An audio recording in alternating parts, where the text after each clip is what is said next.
thank you all so very much. Thank you, thank you, thank you from the bottom, the depths of my soul and my heart. I am so grateful to be here, and the energy in this room is electric.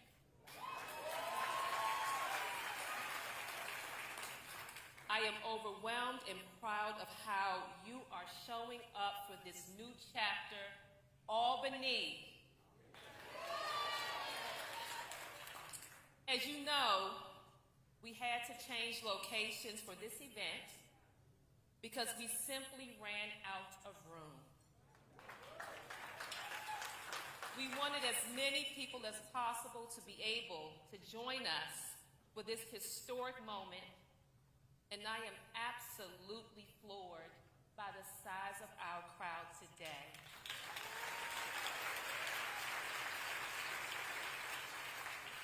There are so many people I want to acknowledge and thank, but I'm not going to be able to thank everyone.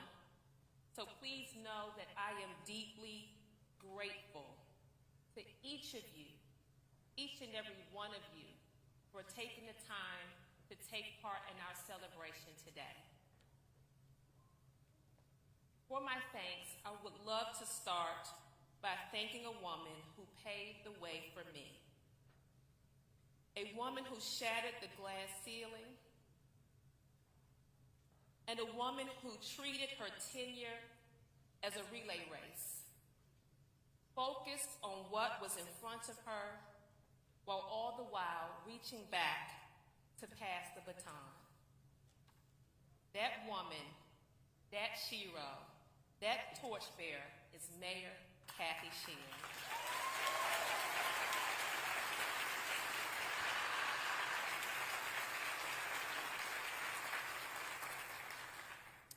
I also want to give a special thank you to another glass ceiling breaker, our speaker, Speaker Carl Hasty. Speaker, thank you for supporting women leaders the way that you do. From your team to your actions, you always use your platform to elevate voices that are often silenced. New York State is blessed to have you as one of the three in the room.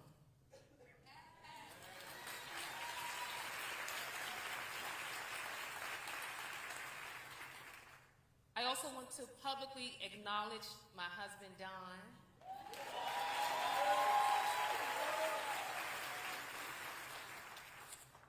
Hun, thank you for choosing to go on this journey with me, for believing in me, even on the days when the path felt uncertain, and for always showing up even when the road has been extremely rocky. We are perfectly imperfect, taking on this life together as best we can. I love you so much.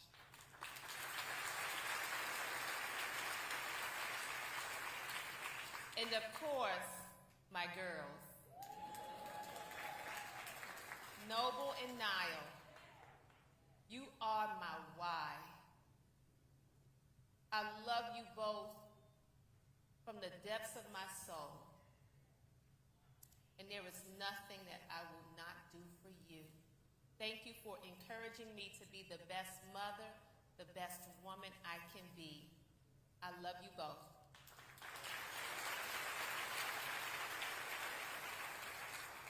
I would be remiss if I did not honor my parents, Kenita Crawford and Rodney Jones Sr., both deceased, but I know are beaming down with pride.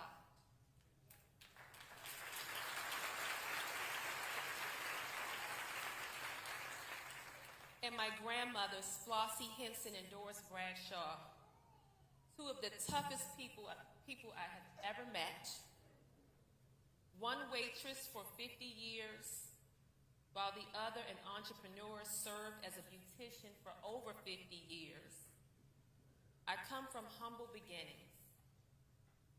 And on cold days like this, my grandmother Doris would have us up at the crack of dawn, loading up her car with antiques to sell at flea markets around town. On these bitter cold days, the car wouldn't start. I would look at her and she would then look at me.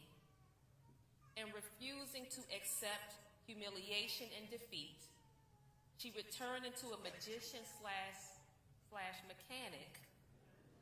And within minutes, we were on our way. The journey from birth to here hasn't been easy. Yet here I stand. To God be the glory.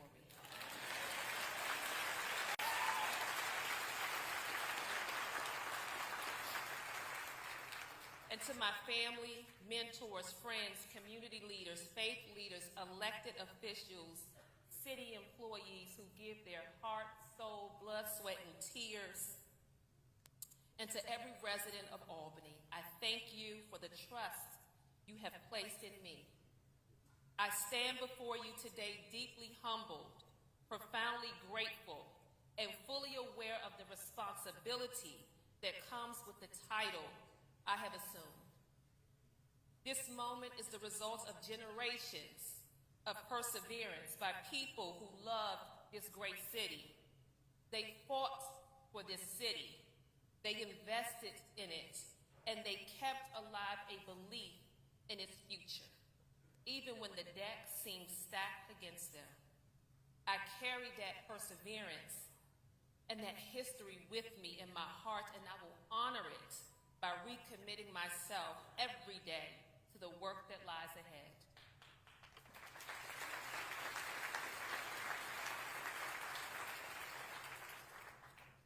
But today is not about yesterday. Today is about tomorrow. And it's about making a choice to believe that Albany's best days are ahead.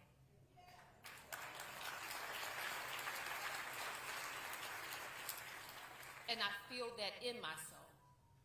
I know a lot of you in this room know my story, and if you do, and if you've heard it, please bear with me and indulge me for a moment. My Albany story started a little over 20 years ago with an acceptance letter from the University at Albany. And a special shout out to the University at Albany. It's a great day to be a Great Dane.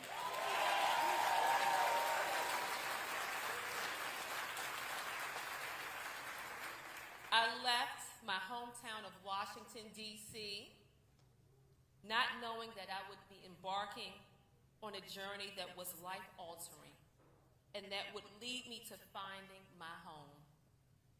Don and I chose Albany, although sometimes I joke that the city chose me because it kept reeling me back in, even when I wasn't sure what I wanted to do. Maybe some of you have experienced that in this room and had a similar experience. There is a pull that this city exerts on your heart and your soul. My pastor, the Reverend Dr. Damone Paul Johnson, once counseled me to grow where I was planted. And that is what Don and I have done.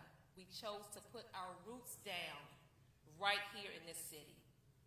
Not because it was easy, but because it felt right to do. Because this city has heart, because this city has grit, and because this city has neighborhoods that collectively raise children, streets that tell centuries worth of stories, and people who care deeply about one another. Those born and raised here, and we know that there's this ongoing thing about who was born and raised here versus the transplants like myself. Regardless of where you fall on that spectrum, we all know that there's something special about the city of Albany.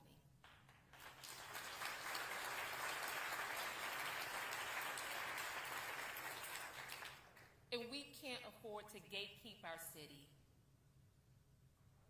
We want to attract people to our city. To do that, it requires ensuring that the soil, I talked about growing where I was planted, the soil has to be fertile so that others can grow where they are planted. Fertile soil in this case means opportunity. It means safety. It means inclusion.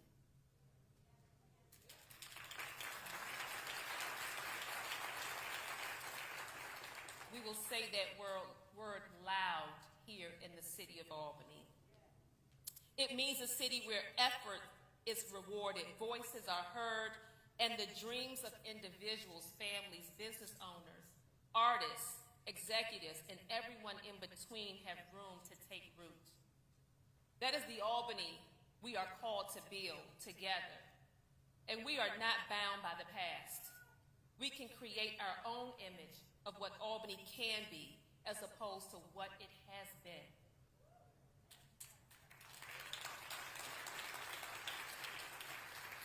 First, though, we must acknowledge that a city cannot grow if some of its people feel invisible. It cannot thrive if decisions are made without listening to those most affected by them. This is why immediately after Election Day, my team and I hit the ground running, establishing the most inclusive and far-reaching transition this city has seen, and you will hear more about that shortly. As mayor, my pledge to you is that I will govern with love, compassion, openness, and intention. I will listen, especially when the conversations are difficult. I will seek out perspectives from every neighborhood, every background, every generation. And I will ensure that City Hall is a place of access, accountability, and respect.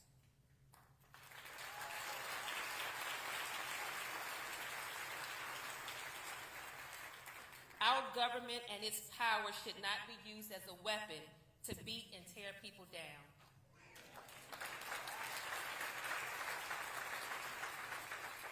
Instead, it should be yielded in a way that lifts people up and makes people's lives better. That is how trust is built, and trust is the foundation of progress. Also critical to building trust, to creating the fertile soil of this city, is focusing on public safety. Let's be real.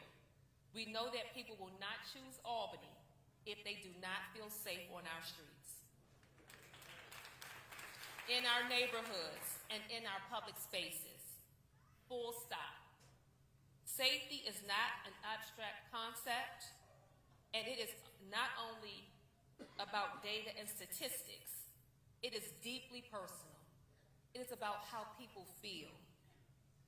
People have to feel comfortable walking home at night. It is knowing your children are safe standing at the bus stop. It is trusting that help will come quickly when you call. That said, we must be clear, safety and justice are not competing values. They go hand in hand.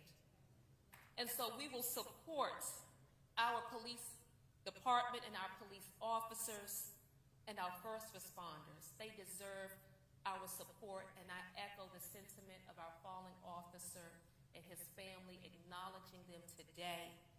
It is a tough job to be a cop.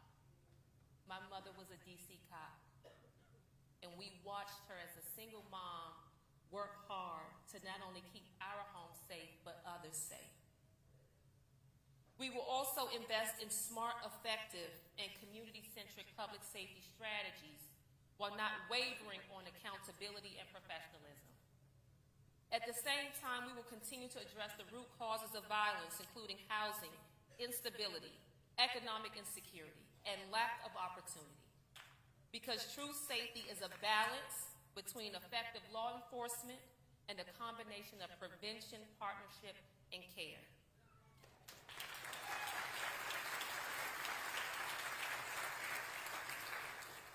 That, my friends, is the Albany that we will build. Fertile soil also means opportunity. for everyone. Regardless of your zip code, you deserve access to opportunity. Regardless of how many red X's you have in your neighborhood on your block, you deserve access to opportunity. A city is strongest when everyone has a stake in its success. That means creating pathways for working families to get ahead. It means supporting young people so they see a future for themselves right here in our city. It means ensuring that prosperity is not limited to a few blocks or a few zip codes, but shared across every single neighborhood.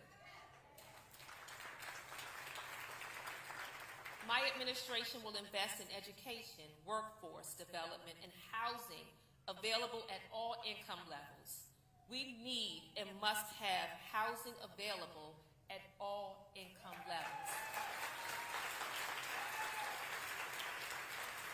And so to our developers, if you're out there tuning in, our housing advocates, if you're out there or tuning in, our elected leaders, I look forward to working with you promptly to begin developing the housing we desperately need. We will support the small businesses and entrepreneurs who are the backbone of our local economy. And we will work to make Albany a place where talent is nurtured, innovation is welcomed, and hard work is met with real opportunity.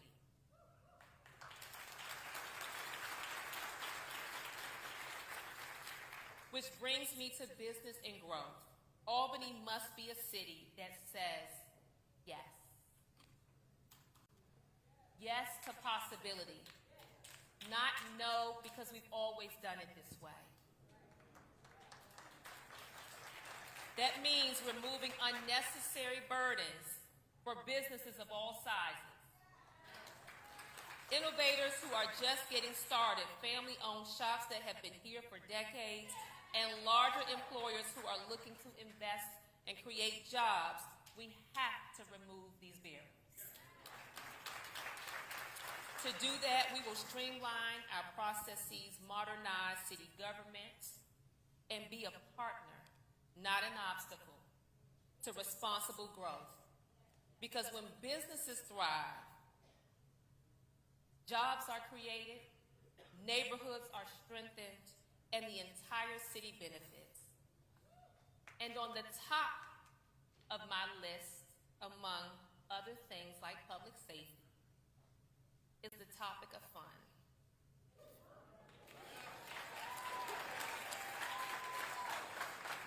I've heard the people of Albany loud and clear. My administration will be working diligently to turn the lights back on.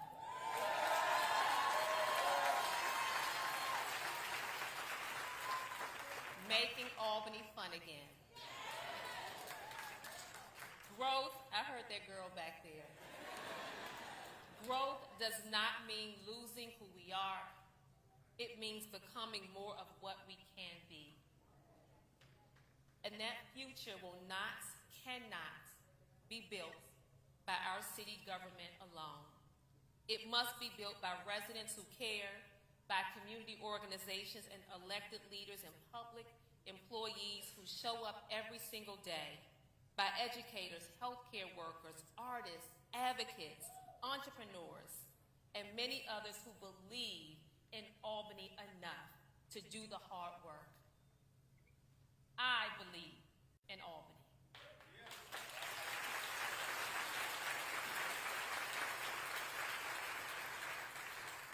I believe in Albany. I believe in you. I believe in its people. I believe in its resilience. And I believe in what we can and will accomplish when we move forward together. I do not take the oath I made today lightly. I took it with resolve, a little shaky hand, but firm in my spirit, with humility and with hope, Hope that is rooted not in promises but in purpose. Hope grounded in action. Hope that grows when we tend to the soil together. Let us choose Albany today and every single day. Let us invest in one another as opposed to tearing one another down.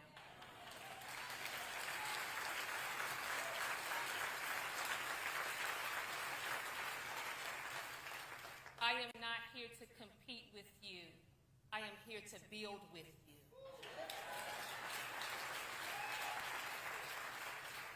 Let us build a city that is safe, welcoming, and full of opportunity. And let us ensure that when future generations look back on this historic moment, that they will say, this was when Albany dug deeper, fairer, extended its roots, and grew to be stronger and more united than ever. Thank you so very much for taking part in this special historic day. God bless each of you, and God bless the great city of Albany. Onward and upward.